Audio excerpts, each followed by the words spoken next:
right. Welcome, welcome.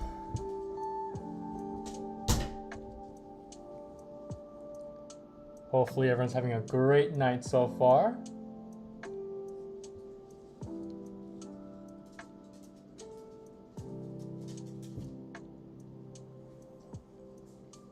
All right, so we're gonna start with the overall markets here, and if you guys have already read the title for this live stream, you guys should know that we're about to talk about the most important SPY level right now, and it's also a level that I discussed previously in my most recent YouTube video that I've made.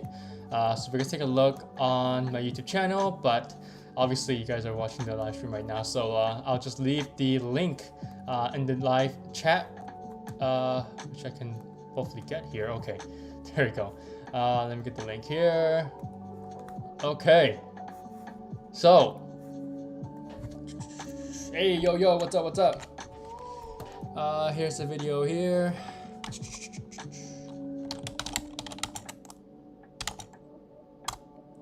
There you go. So keep that in mind, okay? Keep that that link right there. Maybe I'll just pin it for you as well. Okay, so now we had a pretty interesting day today. Obviously a nice bullish run, because we basically looked the fact that, you know, China, Taiwan, and Pelosi, all that debacle that went on, and we kind of called their bluff, right? And that's why Nancy Pelosi just landed, right? So it's kind of a big brain move there by the US, and they still haven't done anything, even though they've been trying to increase their military activity right across the Strait of Taiwan. But I don't really think they're gonna really do anything, because they know that the US will absolutely destroy China military-wise. Because I know they did back in, for Russians, they did that. They destroyed Russian mercenaries and Syrians back in Syria. So, you know, I kind of tells you something, right? And for the fact that Ukraine is holding off on the Russian advance, you know, that tells you something as well, right? And I think Taiwan is better equipped with weapons than Ukraine was initially, before the invasion even started by Russia. So that's a little fun fact. All right, so SPY here today, you know, we gapped up, right? That was very good, because on futures here, right? So far it seems like the price is kind of magnetized by the 4,200 level, right? So hopefully we're able to kind of pop all the way back to that whole number of 4200 for SPY futures, even though we're kind of overbought, right? Well, we're heading into overbought territory, right? We're not obviously at that 70 value, so we still have some sort of momentum left on the daily time frame, right? However, only thing that I'm worried about is that usually when we're having a momentum run up, right, where we have a small pullback, a low volume pullback, right, and then another big run up, and then low volume pullback, right, and then another movement up higher. When we have those, when we specifically have that price trend, we tend to see only 2 legs higher, right? And it's kind of rare to see good follow through on the 3rd leg higher. So that's kind of a risk that I will be considering for the next last few trading days that we have left for this week, and into next week as well. But if we can pump all the way through into Thursday and possibly reverse and reject down once we hit 4,200 on Friday, that would be great. That would be ideal. So if you kind of translate that over to SPY,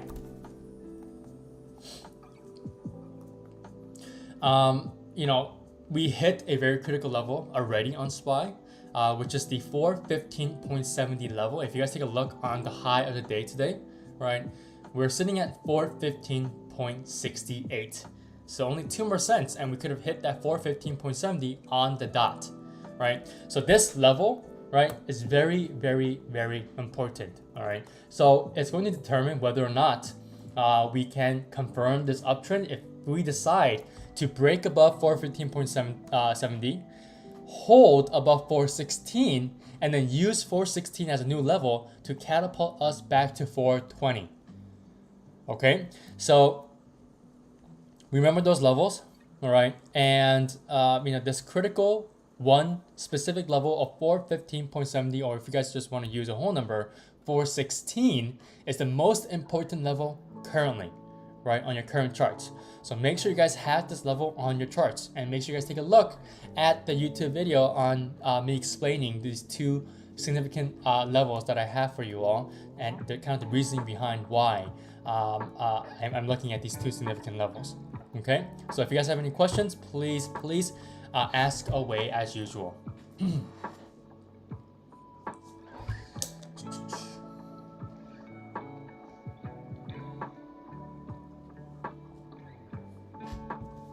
All right, so there's a sector that I want you guys to look over for potential plays for next week, and that is oil. Okay, so oops, not Colgate. Actually, Colgate looks pretty good too. I saw it earlier today, but that's another topic. So crude oil futures, right?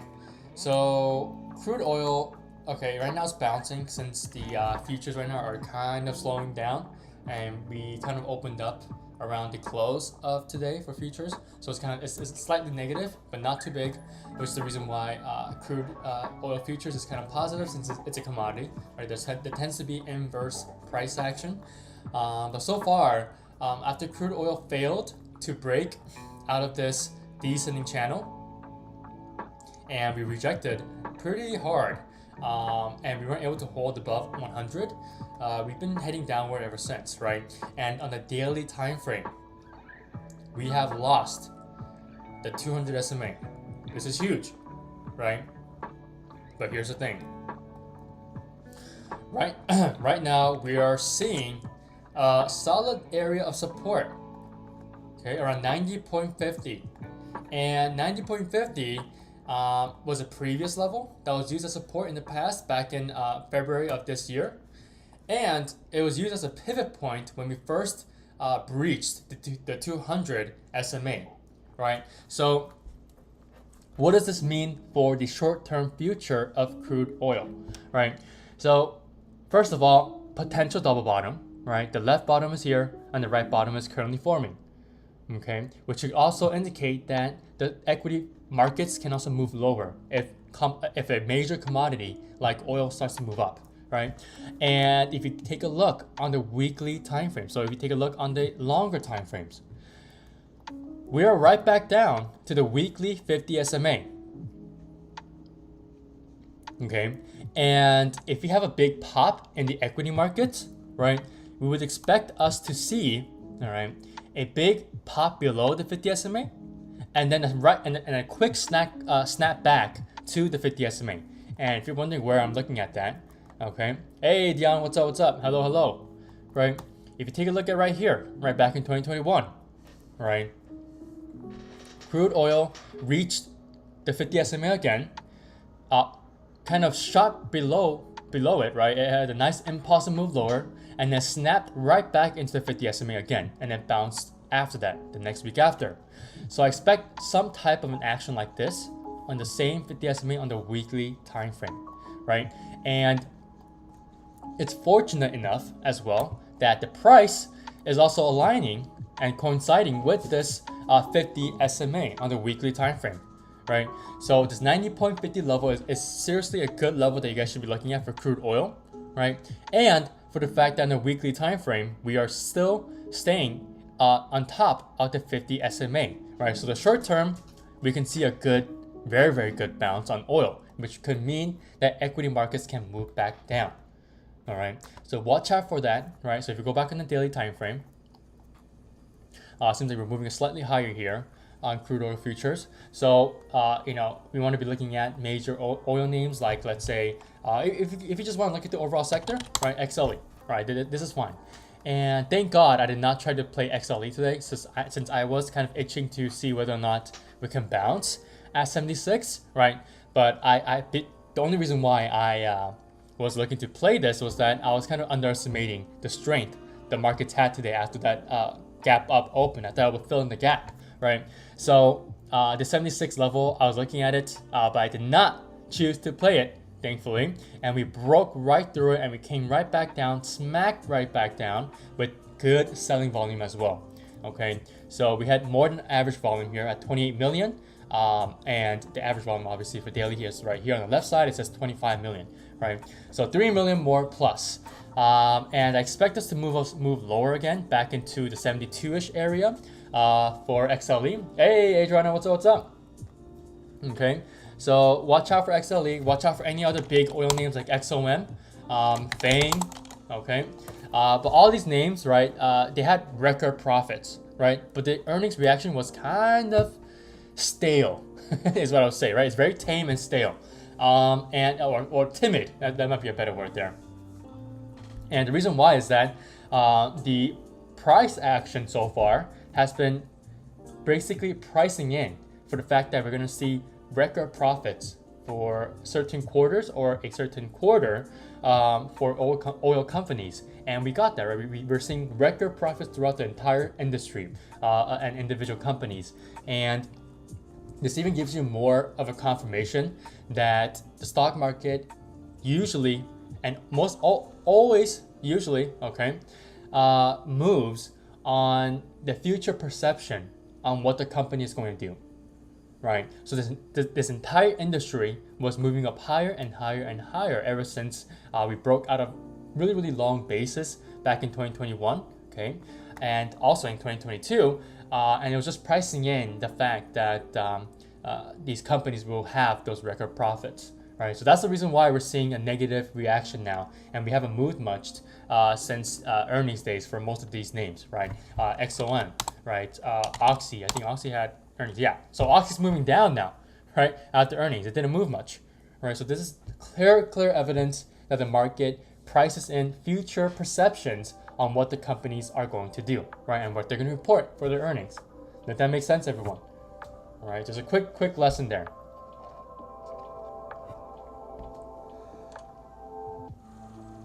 But other than that, make sure you guys remember why I'm looking at crude oil and the overall oil industry, right? And how it correlates to the equity markets as well, and how you guys can use it to kind of determine, right, whether or not we're at a pivot point with the oil sector, and I can help you with determining the kind of the direction where equity markets can go. Okay.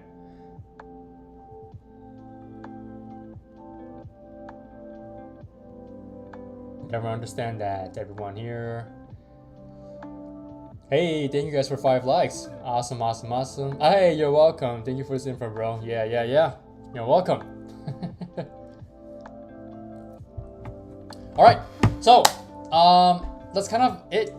I mean, for the markets here, make sure you guys take a look at that SPY video that I have pinned in the live chat. I think it's very important that you guys watch it, because it will be critical for the long term as well, not just for the short term perspective. So yeah, does anyone else have any questions, or we can start with chart requests here. Hey, welcome guys, welcome. New people coming in. All right. Let's see if we can get to 10 likes again. But yeah, so take a look at oil companies. We might see a slight bounce, but I kind of doubt it. A lot of the oil names were down with significant selling volume, so hopefully, crude oil futures here shows, well, not Colgate here. It shows this potential double bottom right here. Okay, take a look at shop. Yes. Wow. Look at that.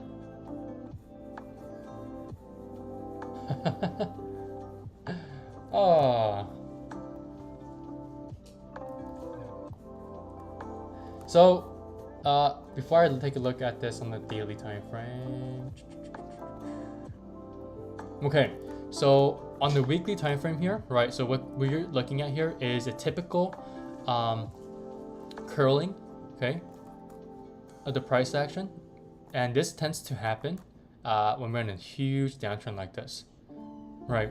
And if you take a look in the past here, you can clearly tell we've had such curling moments, right, where it seemed like we're about to break to the upside again, right, or start a new uptrend, but they're still bearish because you know, there's actually multiple factors that went into this, but overall it was just not ready yet, right? And sellers were still too strong because, well, the buyers have been in control for quite some time, right? And sellers finally got their push lower. Now, on a weekly time frame, okay, with this curling type of motion, right? This is what I call the fish hook pattern, okay, where we start to curl and then we have a nice big movement up higher, right? And where we get that little tiny hook, okay.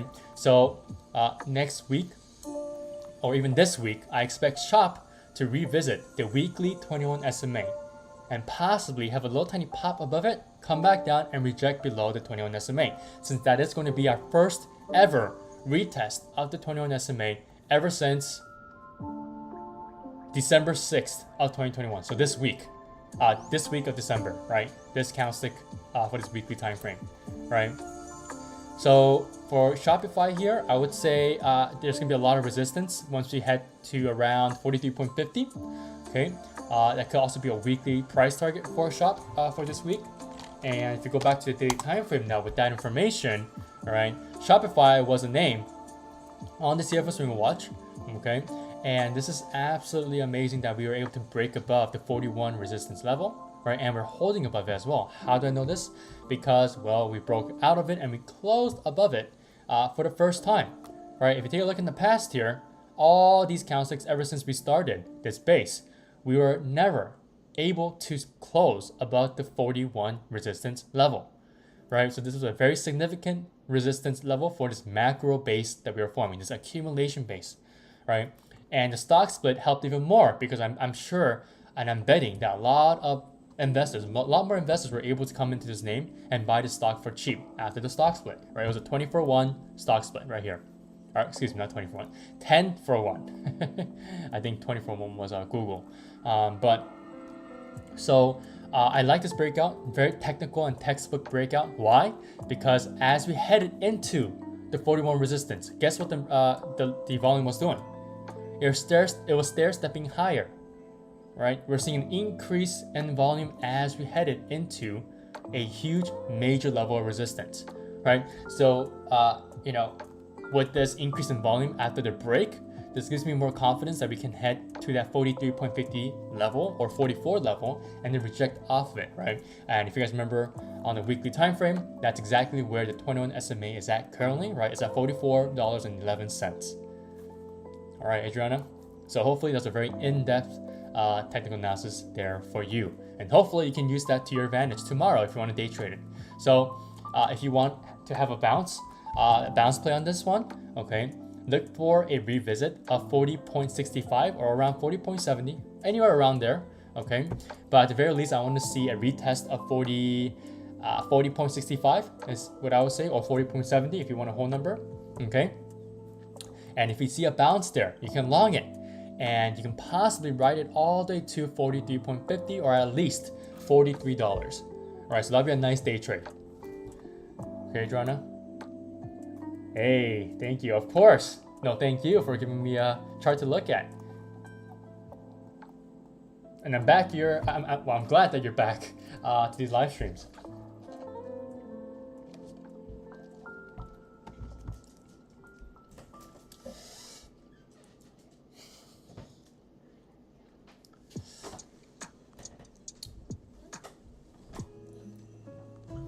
Oh, okay.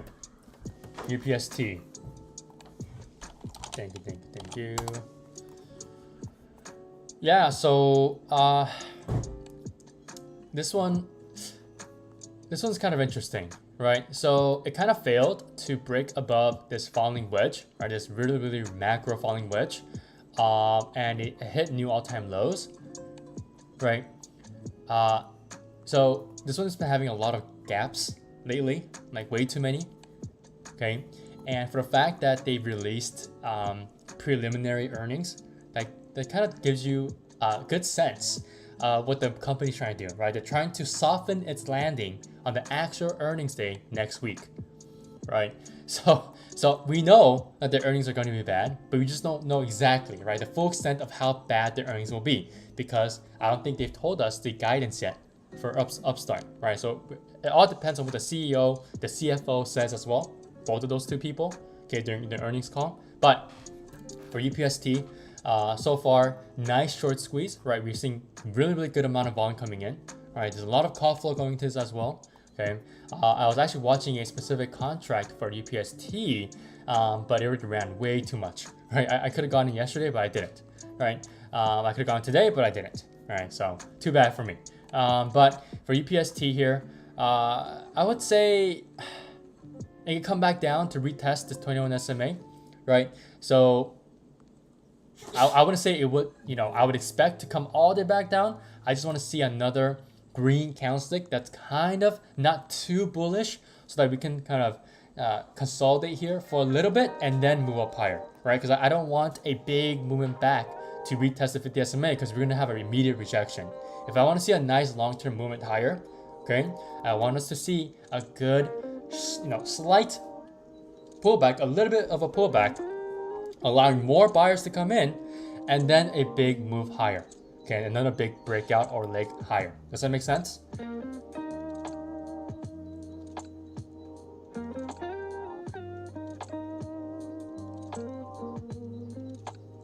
Hey, thank you. You're welcome. So yeah, so UPST, I expect to see more of a run up into earnings, right?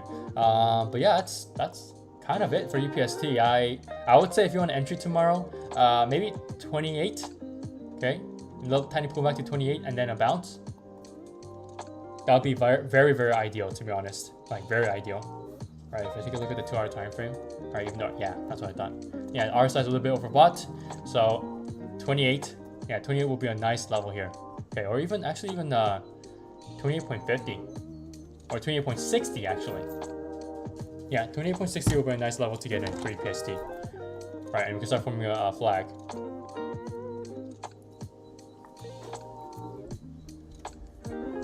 All right, so yeah, that's it for UPST.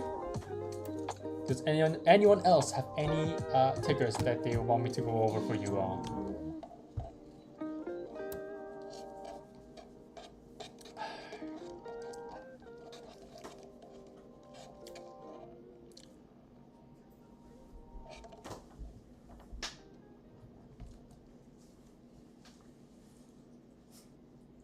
No? Does anyone else have any tickers that they want to go over? And for the people who are just joining right now, you guys missed kind of the most important summary that I did for you all for the markets and for the oil markets as well, right? Crude oil. So make sure you guys go back to the recording of this video once it's uploaded right after I'm done with the live stream and take a look at it. Okay, you guys really do not want to miss what I said. All right, so make sure you guys take a look. And also for the people who are just coming in, take a look at the video that's pinned in the live chat as well. All right. Okay, I think that's it for tonight. I mean, really, I don't really have much for you all. A lot of the names that are in the CFO Swinger Watch have absolutely ran, and thanks to obviously the high quality setups that we're always looking at, right? And if you guys aren't joining in, right, I'm pretty sure you guys should join, because you guys are guaranteed to make money every single week. Okay, I can 1000% guarantee you guys that, literally. All right, so if you guys want to join in, take a look at the description box below. All right, it's a second link.